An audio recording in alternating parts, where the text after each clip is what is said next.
तो बच्चों नेक्स्ट हम लोग देखेंगे what happens when acid and base dissolve in water. What happen when acid and base dissolve in water. जब आप इस अम्ल और क्षार को पानी में घोलेंगे तो क्या होगा। तो सबसे पहले हम किसी एसिड की बात करें तो एसिड को आपने कोई भी एक एसिड ले लिया HClAq। तो HCl को जब आपने डिसॉल्व किया so first of all it will be converted into its respective ions. सबसे पहले ये अपने आयंस में चेंज हो जाएगा। किस में बनेगा H प्लस और Cl माइनस। किस में बदल गया H प्लस और Cl minus. And this H plus having a remarkable properties and that properties is now that H plus get combined with water molecules। ठीक है, that H plus ion इसको आप protonium ion बोल सकते हैं या hydrogen ion भी बोल सकते हैं। और ये जो H plus है now that H plus readily combined with H2O, readily combined with H2O to form H3O plus, and this H3O plus is called hydro। hydro means water और hydronium। ये जो EM यूज हो रहा है protonium ion. ठीक है, hydronium और ion.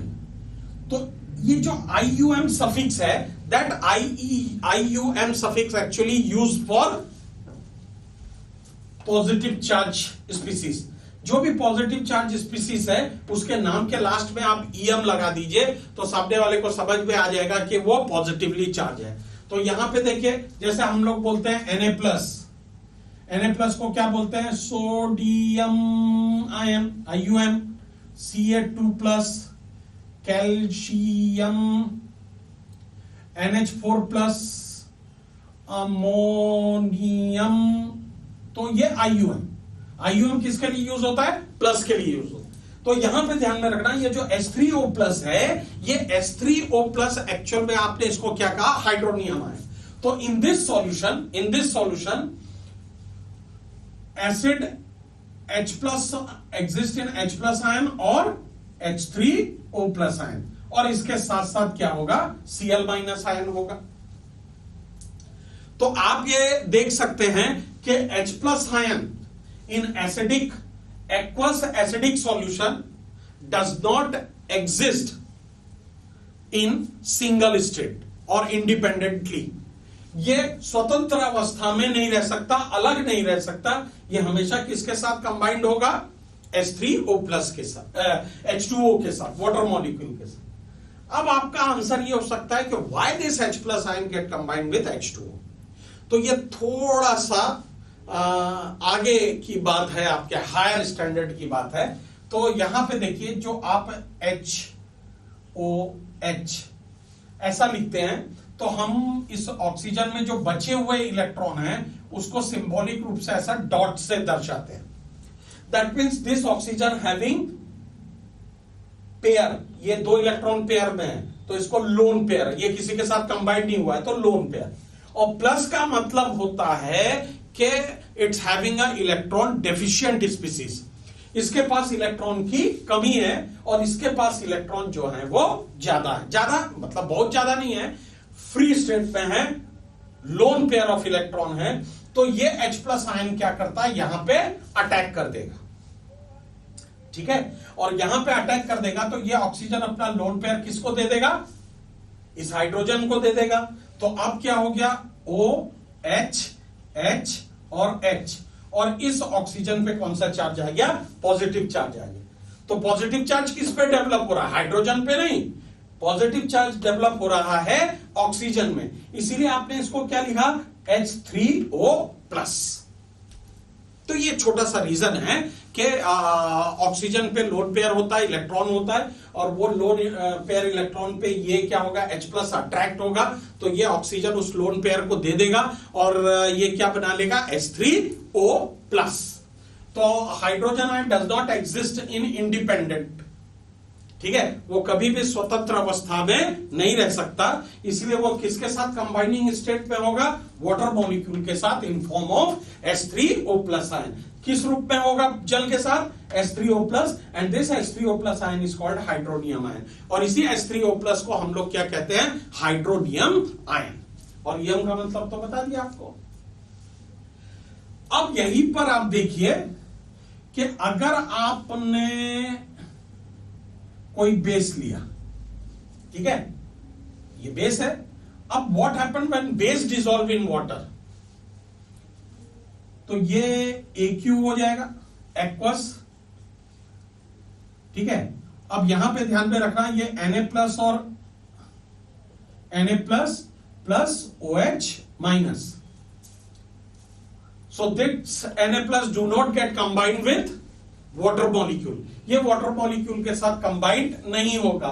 तो यहां पे क्या होगा, जब NaOH डिसॉल्व होगा तो पूरे सॉल्यूशन में Na+ और OH- क्या होंगे, separately, that is exist in separately, ये अलग अलग अपनी अवस्था में उस सॉल्यूशन में रहेंगे। तो हम लोग यहां पे क्या बोलते हैं इसको, ये Na+ को यहां पे आपने लिख दिया AQ। तो एक्वस सॉल्यूशन में Na+ भी है और एक्वस सॉल्यूशन में OH- भी है, ठीक है। तो इसका सिंबॉलिक, इसका वाटर में जो रिप्रेजेंटेशन होता है वो इस तरह से होता है। वैसे ही आप देख लीजिए, KOH लिख दिया आपने, KOH, तो KOH के लिए आप क्या लिखेंगे, K+ AQ plus OH- AQ। और यहां पे अगर आपको MgOH होल ट्वाइस दे दिया तो क्या करेंगे आप, तो यहां पे OH पे 1- है, तो इस Mg पे कितना प्लस चार्ज होगा, 2+ चार्ज होगा। तो ये Mg2+ प्लस ये OH सिंगल माइनस है, तो यहां पे 2 OH- हो जाएंगे। तो Mg2+ AQ और OH2- AQ। तो इस तरह से हम क्या करते हैं, बेस का रिप्रेजेंटेशन एक्वस सॉल्यूशन में इस तरह से किया जाता है और एसिड का रिप्रेजेंटेशन इस तरह से किया जाता है कि HCl स्प्लिट हुआ, H+ और Cl- बनाया, and that H+ is readily combined with water molecule to form H3O+, because H+ do not exist alone, वो अकेला नहीं रह सकता है, वो किसके साथ कंबाइंड होगा, वाटर मॉलिक्यूल के साथ। और वाटर मॉलिक्यूल, उसका कारण आपको मैंने बता दिया कि ऑक्सीजन पे क्या होता है, लोन पेयर होता है, और हाइड्रोजन के पास यहां पे पॉजिटिव है, एक ही प्रोटॉन है, इसका मतलब एक ही इलेक्ट्रॉन होगा और वो इलेक्ट्रॉन भी यहां से निकल जाता है। तो ये अपना लोन पेयर क्या करेगा, इसको डोनेट कर देगा, and the positive charge in H3O+ ion, positive charge present over oxygen atom. तो पॉजिटिव चार्ज किसके ऊपर प्रेजेंट होगा, इस ऑक्सीजन के ऊपर, तो इसको आप ध्यान में रखेंगे। ओके,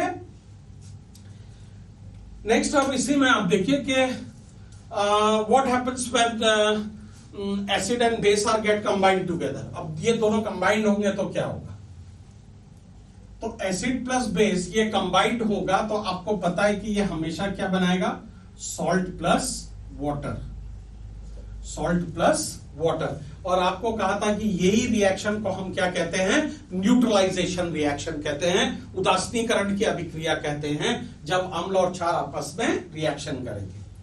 अब आपने देखो यहां पे लिखा, जैसे एसिड में ले लिया HCl और बेस पे ले लिया आपने NaOH, ठीक है।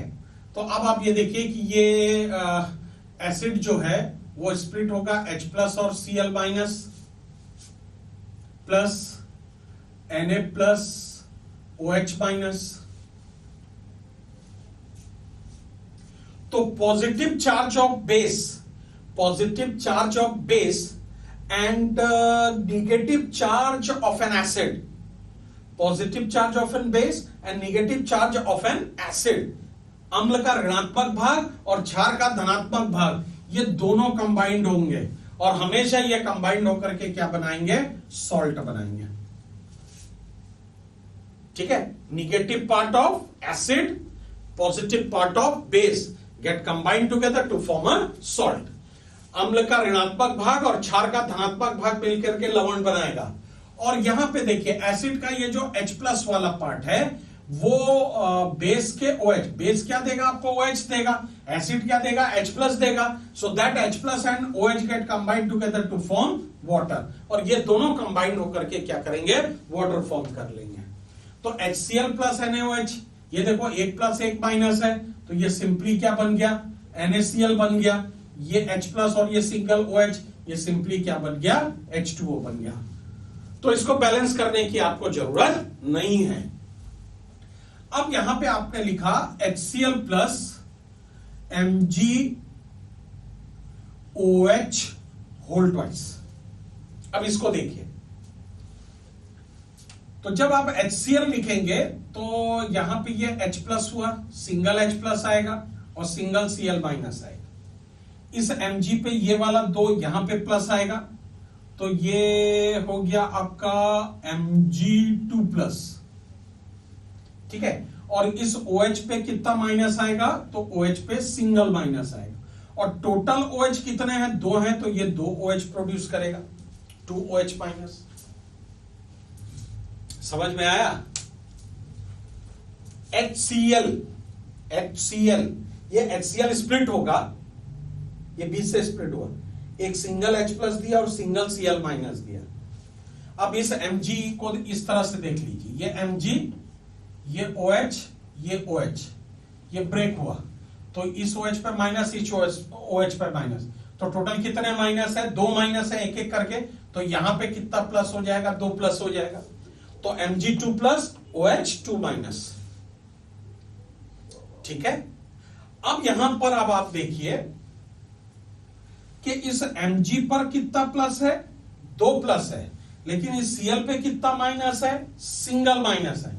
यही दोनों मिलकर के सॉल्ट बनाने वाले हैं, लेकिन यहां पे तो चार्ज बैलेंस हो ही नहीं रहा है। चार्ज को बैलेंस होना बहुत जरूरी है। आपने क्लास 9th में पढ़ा है कि चार्ज बैलेंस होगा तभी कंपाउंड बनेगा। तो इसको बैलेंस करने के लिए 2, तो यहां पे 2 कर दीजिए भाई, 2Cl- हो गया।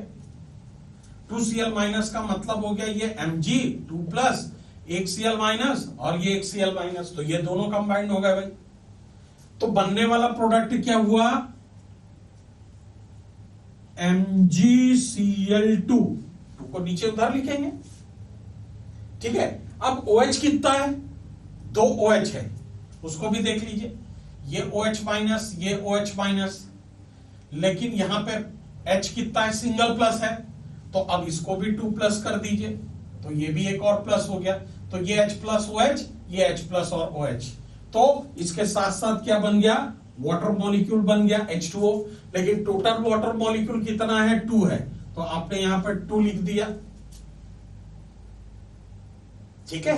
कितना लिख दिया? 2 लिख दिया। तो अब यहां पे देखिए 2 H+ 2 Cl है, तो इसको भी 2 कर दीजिए। अब देखिए टोटल हाइड्रोजन कितना हो गया? ये 2 और ये 2, रिएक्टिंग साइड पे 4 है, तो ये 2 2 = 4।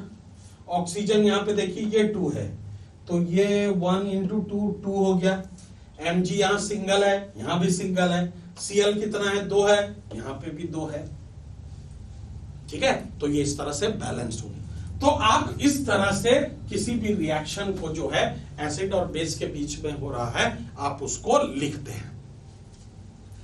अब एक महत्वपूर्ण इंपॉर्टेंट बात, जो आप जब लैब में जाते हैं, वैसे तो सारा कुछ जो है वो लैब असिस्टेंट आपको करके दे देता है, लेकिन अगर मान लीजिए कि मेरे पास कोई एसिड है और ये कंसंट्रेशन है, कंसंट्रेटेड एसिड है, सांद्र एसिड है, मतलब वाटर मॉलिक्यूल्स है ही नहीं इसमें, पूरा का पूरा जो है वो कंप्लीट एसिड है, तो उसको कंसंट्रेटेड एसिड बोलते हैं, ठीक है।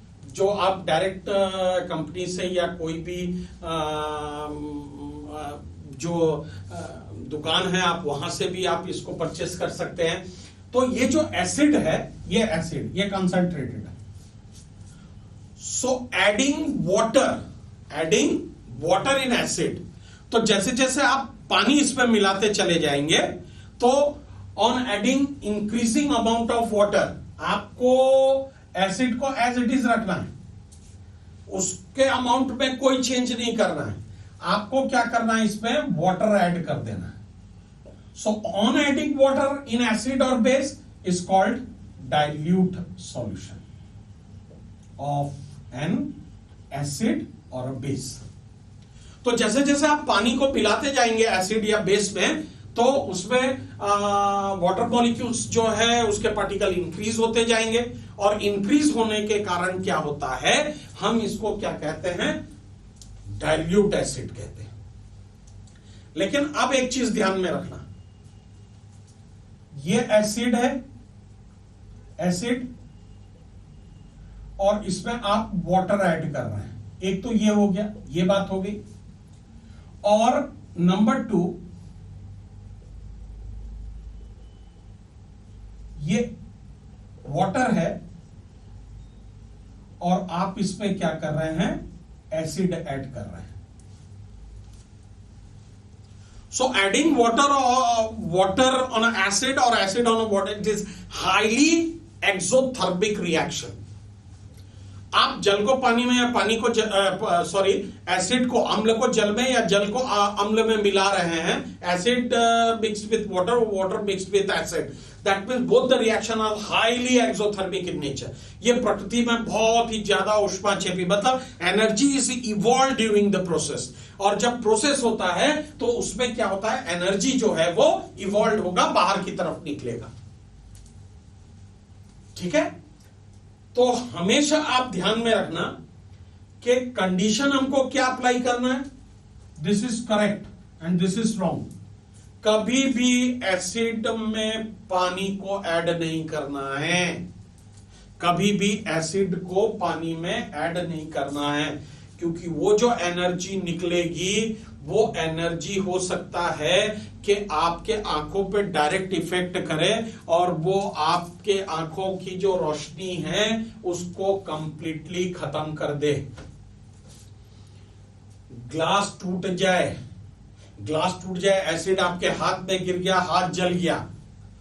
ठीक है. तो हमको इसका करेक्ट तरीका क्या है, सही तरीका क्या है, कि एसिड को आपको स्लोली, एकदम धीरे धीरे, इसका जो वॉल है जिसमें भी आपने वाटर, ये जो भी कंटेनर है, ग्लास का कंटेनर है, इसके दीवार के सहारे धीरे धीरे धीरे धीरे धीरे धीरे आपको क्या करना है, वाटर ऐड करना है. ठीक है. क्योंकि आपने देखो अभी थोड़ा देर पहले वहां पे एसिड में वाटर ऐड किया था, तो हमने कहा था डाइल्यूट एसिड. तो ये क्या होगा, धीरे धीरे क्या हो जाएगा, डाइल्यूट हो जाएगा. अब डाइल्यूट क्यों होगा उसका भी कारण है. तो डाइल्यूट होने का कारण क्या है, जैसे ही आपने इसमें एसिड ऐड किया, मान लीजिए कि आप फिर से ये HCl को ऐड कर रहे हैं, तो ये जो HCl है, वो HCl जो है का H+ आयन जो है, ये वाटर मॉलिक्यूल के साथ कंबाइंड होकर के H3O+ आयन बना देगा. तो इसका मतलब उसने H+ आयन को थोड़ा सा कम कर दिया, डिक्रीज कर दिया. या आप कह सकते हैं कि भैया पहले जितने नंबर ऑफ आयंस थे, ठीक है, HCl के कंपैरेटिवली, अब वाटर आ रहा है, तो वाटर के रिस्पेक्ट में वो क्या होते जाएंगे, कम होते चले जाएंगे. तो जब H+ आयन या OH- आयन, ये OH- आयन जैसे जैसे वाटर में आप इसको ऐड करते जाते हैं, किसको, एसिड या बेस को, तो ये डाइल्यूट होते जाता है, क्योंकि इसमें H+ आयन और OH- ion, number of H+ and number of OH- ion जो है वाटर के कंपैरेटिवली डिक्रीज होता चला जाता है. सो डिक्रीज, हम एसिड किसको बोलते हैं, हम एसिड बोलते हैं those which provide H+ ion. हम बेस किसको बोलते हैं, those which provide OH- ion. जो H+ देगा वो अम्ल, जो OH- देगा वो बेस. तो ये H+ और OH- जो है वाटर के कंपैरेटिवली, जैसे अगर मैं कहूं कि मैं इस कमरे में अकेला हूं, तो मेरी डेंसिटी बहुत कम है, लेकिन और 10-12 लोग आ गए तो यहां पे लोगों की डेंसिटी जो है वो बढ़ जाएगी भाई. ठीक है. अब वही 12 लोग के कारण ये डेंसिटी बढ़ी है, इस रूम को और बड़ा कर दिया, तो वो डेंसिटी क्या हो जाएगी, और कम हो जाएगी. तो वैसे ही है, नंबर ऑफ H+ आयन तो उतना ही रहेगा, लेकिन जब वाटर आप ऐड करते हैं तो वाटर के कंपैरेटिवली उस H+ का आयन का जो कंसंट्रेशन है या OH- आयन का जो कंसंट्रेशन है वो कम हो जाता है. इसीलिए हम क्या कहते हैं कि एसिड और बेस का जो सॉल्यूशन है वाटर ऐड करने पर, या एसिड या बेस को आप वाटर में ऐड कर रहे हैं, तो वो जो है क्या बोलते डाइल्यूट होता चला जाता है।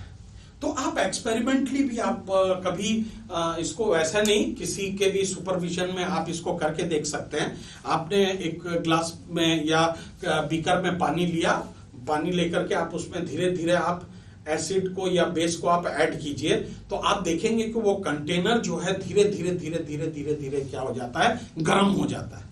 तो exothermic reaction that means in which heat is evolved, तो ये एक्सोथर्मिक रिएक्शन होगा। और एक्सोथर्मिक रिएक्शन में क्या होता है, कंटेनर का टेम्परेचर जो है वो बढ़ जाता है। जैसे लाइम है, चूना है, चूने को आप पानी में डाल करके देखिए, वो कंटेनर देखिए कैसे गर्म हो जाएगा। So that is the example of, ये किसका एग्जांपल है, एग्जांपल ऑफ एक्सोथर्मिक रिएक्शन का, कि कंटेनर का टेम्परेचर जो है वो बढ़ जाएगा। और कंटेनर का टेम्परेचर कम हो गया मतलब, अगर if the temperature of container decreases that means it is endothermic, वो ऊष्माशोषी हो जाएगा टेम्परेचर कम हुआ तो, ठीक है। तो इस तरह से ध्यान में रखना, आप कभी भी वाटर को एसिड में ऐड नहीं करेंगे, आप हमेशा एसिड को वाटर में ऐड करेंगे, ठीक है, because it is a highly exothermic reaction. Okay, ठीक। अब देखिए बच्चों, नेक्स्ट ये है कि हाउ स्ट्रॉन्ग आर एसिड और बेस सॉल्यूशन, ठीक है। अब आप मान लीजिए कि भाई यहां पे आपके पास ये दो कंटेनर हैं, इस कंटेनर में आपने क्या किया, ये लिया solution of acid A, solution of acid A, और यहां पे लिया सॉल्यूशन ऑफ एसिड बी, ठीक है। तो अब यहां पे आपको ये पता करना है कि which of the following solution of an acid are strong and which are week.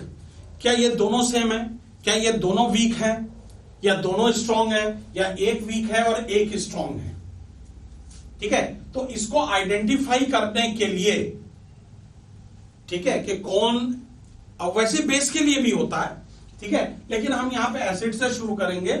तो विच acid is strong and which acid is base weak acid, कौन सा एसिड सबसे ज्यादा स्ट्रॉन्ग है और कौन सा एसिड सबसे ज्यादा वीक है, या उसका ये आइडेंटिफाई करने के लिए कि how much H plus ion produced by acid A and B when it get dissolved in water।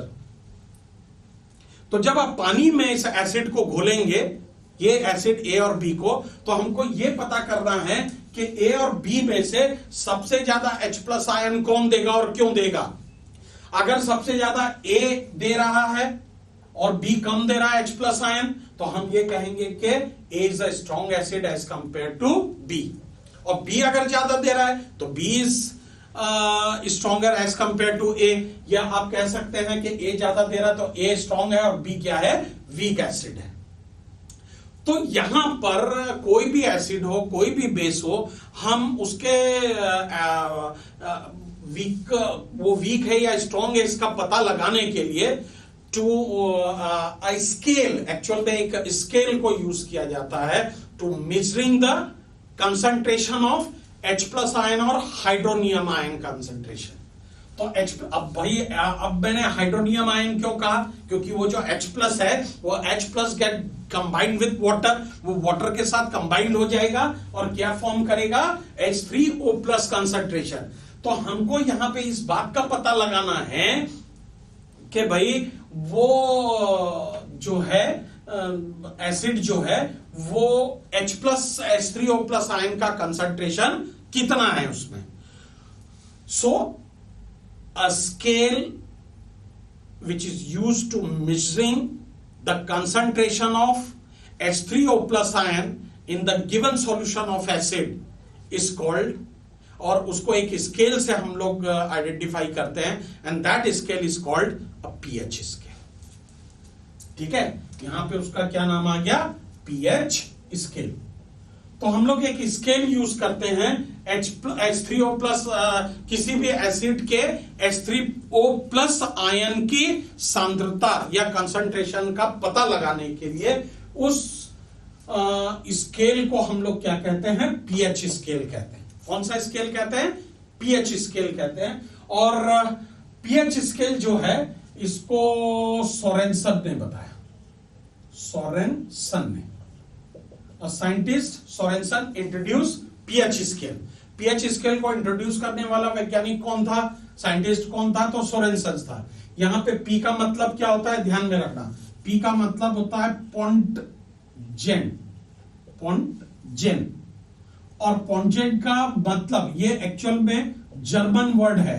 कौन सा वर्ड है, जर्मन वर्ड है। और इस जर्मन वर्ड का मीनिंग होता है पावर। इस जर्मन वर्ड का मीनिंग क्या होता है, पावर होता है, घात होता है, 10 के घात पावर। ठीक है, तो ये पीएच स्केल और पीएच स्केल से रिलेटेड सारी बातें जो हैं, ठीक है, सारी बातों को हम लोग जो हैं वो नेक्स्ट क्लास में बात करेंगे। Okay, thank you so much. ठीक है, तो ये पीएच स्केल और ये जो भी है इसको हम लोग नेक्स्ट क्लास पे डिस्कस करेंगे। Okay, thank you.